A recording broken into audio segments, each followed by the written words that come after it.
आकाश, कुछ दिन पहले तो हम यहाँ शिफ्ट हुए हैं और तुम फिर ऐसे अकेले छोड़कर काम से जा रहे हो। अरे तो नया शहर है, घूम आया करना, और मैं कॉल करता रहूंगा। ठीक है, मैं रोकूंगी तो रुकोगे थोड़ी। तुम फिर शुरू मत हो छाया, ये मेरा काम है। ठीक है, मैं अपना सामान लगा देती हूँ, बस अपना ख्याल रखना। आकाश अगली सुबह दूसरे शहर के लिए निकल गया। अपना काम खत्म करके जब वो लौटने लगा, अचानक मौसम खराब हो गया और बारिश की वजह से रास्ता बंद हो चुका था। आकाश को मजबूरन फिर से एक दिन वहां रुकना पड़ा। अपनी बोरियत को दूर करने के लिए वो बाजार की ओर निकल आया। पास में ही छोटा बाजार लगा हुआ था। आकाश आधा बाजार घूम चुका था, तभी वहीं उसे एक काफी बुजुर्ग आदमी निराश बैठा दिखा। उसके पास दो छोटी छोटी मूर्ति और एक थोड़ी बड़ी मूर्ति थी, जिस पर काफी अच्छी कारीगरी की हुई थी। बाबा, आप क्यों परेशान हो? कुछ नहीं बाबूजी, बस सुबह से कुछ भी नहीं बिका।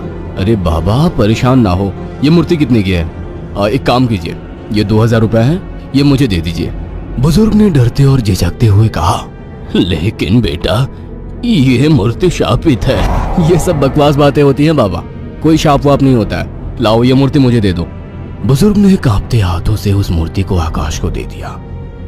रात में आकाश होटल के कमरे में गया और फोन पर छाया से बात करने लगा।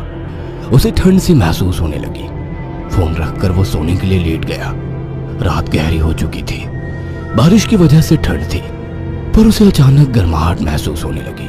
उसे अच्छा लग रहा था। उसे महसूस हुआ जैसे कोई उससे चिपक कर लेटा हो। मीठी सी खुशबू, रेशमी बाल, दूसरे जिस्म की गर्मी, मानो छाया ही उसके पास हो। वो लगातार नींद में किसी के स्पर्श को महसूस कर रहा था।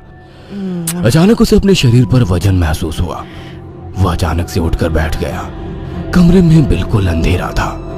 उस रूम की लाइट ऑन की तो देखा कमरा खाली था, कोई नहीं था। कमरा ठंडा था पर उसे पसीना आ रहा था।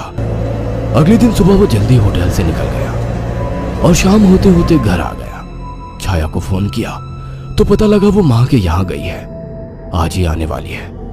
उसके पास डुप्लीकेट चाबी थी। उसने गेट खोला और अंदर गया।